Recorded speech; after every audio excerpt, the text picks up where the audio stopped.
is. Executive order spree stretching into today. The focus going to be on climate change, a ban on new leases for oil and gas drilling and fracking on federal lands. Now, this follows the president's order last week revoking the permit for the Keystone XL pipeline project.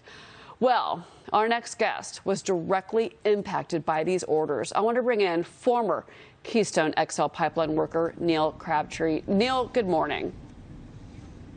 Good morning. Thank you for having me. Well, first I want to say I'm so sorry about you losing your job on the pipeline. I know that you were one of the first groups to be let go. How are you doing? I'm doing fine right now. I'm just taking a few days to kind of get my thoughts together and see what the future holds for me. But it's nerve-wracking right now, and it's an uncertain time for me, and I think it's an uncertain time for the entire country. How are you and your friends, your colleagues, your coworkers, how are they handling this? I mean, I know a lot of you moved up to the area to work on the pipeline, and now this news with the stroke of a pen from President Biden. Yes, ma'am. I mean, you spend a lot of money, you know, traveling and setting up in these communities you're going to be working, and then, you know, being told you lost your job and have to pack up and come home. It's financially tough sometimes, but the guys I work with, they're doing the best they can too. I mean, we've got people that haven't worked, you know, in almost a year, and we were really dependent on this project to provide for our industry, our families, insurance. We need projects. We need projects like this all the time. Well, and it's just sad that sorry. Go ahead. Go ahead. Well, I just, you know, no, go ahead. It's 11,000 workers, Neil. You know, it's 11,000 jobs that we're talking on the line here. And, you know, you've got President Biden, Democrats control Congress. You know, they're saying we're going to replace the pipeline jobs with green energy jobs. I mean, do you see that as something that's going to be in your future? This country's got to figure out a way to balance it. We can't go that extreme with this. They're calling the Green New Deal. I mean, you know, actually, I refer to it as the Dark New Deal because I don't think Americans are going to be able to afford to keep their lights on if we go that extreme. You know, it also, too, the fact that it's not just, you know, up in along the pipeline, but it's also the overall oil and gas industry. I mean, have you thought about maybe Texas, Louisiana? I mean, there's still fracking going on. I mean, is there another route that you could take in your career now? I'm just afraid this is the beginning, you know, with the cancellation of this Keystone XL. We've been fighting other projects for years that are getting canceled. I just think it's the beginning, and you know, I'm worried about the future. I really am. Yeah, a lot of people are. I want to bring in my colleague, John Hilzermath. He has a question for you, Neil, if that's okay. John, go ahead. Yes, sir. Hey, yes, I'd love to hear a little bit more about your journey. This Keystone Pipeline has been so up and down for the last 4 years, with Obama rejecting it, and then Trump accepting it, and then Biden rejecting it.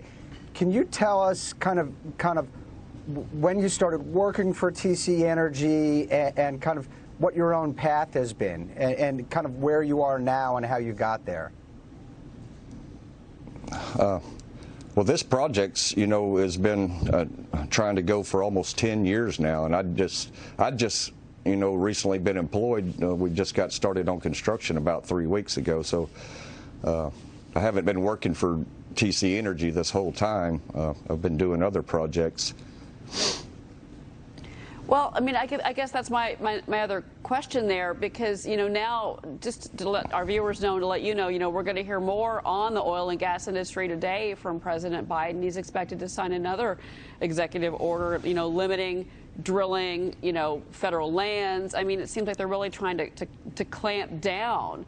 I mean, if you did have President Biden's ear, Neil, what would you say to him, in particular about the job losses? What would you say?